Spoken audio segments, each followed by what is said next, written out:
real estate update on my projects house that we purchased way too high and tried to list as is for more money.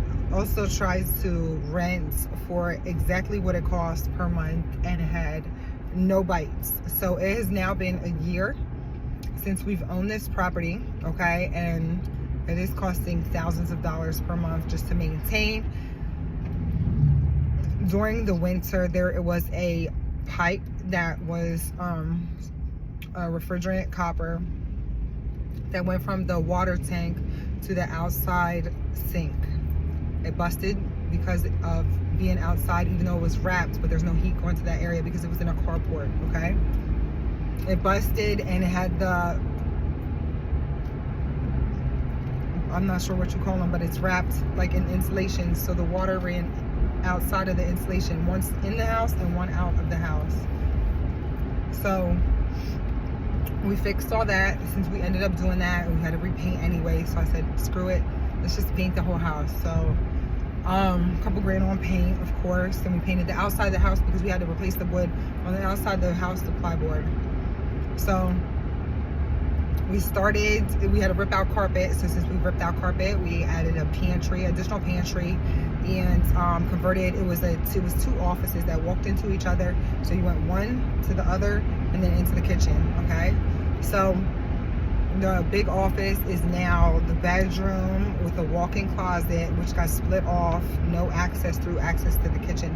The butler's pantry is now the access, is now the other side of that where the access was, on a separate butler's pantry, because this house already has a butler's pantry. So now it's a 5-bedroom, 4-bath. It's huge. It has 2 master suites. It also has a pool. It's on 2 acres. It's in a very nice neighborhood. It has 4 carports. It does have a concrete lay for a pole barn with electric ran to it already.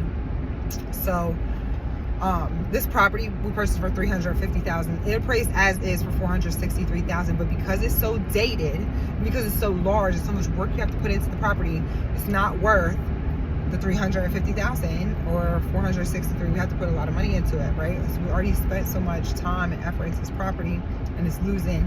And now I'm looking to see if I can find somebody that would just buy my loan out, right? Somebody asked me about subject to. Of course, I'm getting a million calls from realtors. They want to sell the property, which they're not going to be able to do until we put the money into the property, because selling as is going to have to go off market to the right person. So hopefully we found somebody. I don't know, I talked to somebody earlier today that did get to see the property, asked about what we did, that it has a lot of potential, that they might be interested in purchasing it because of the area it's in. That's the only thing that really has going for itself. Besides, I mean, it's not saying it's not a beautiful home, it just needs a lot of work. It's livable, but it needs a lot of work to be updated. So that's where we're at with that property. If I could sell it as a loss, I would. I mean, I'm gonna sell it as a loss, but even if I have to take a couple dollars to closing, I would, but it's rough right now. So that's where we're at with it. I'll have a better update next week. I cannot wait to get it out of my hair and out of my expense column. So that would be great. I'll let you know how it goes. But market turned, bought wrong, overshot, didn't make a move on the property soon enough, like to start making renovations and stuff like that. So we'll see.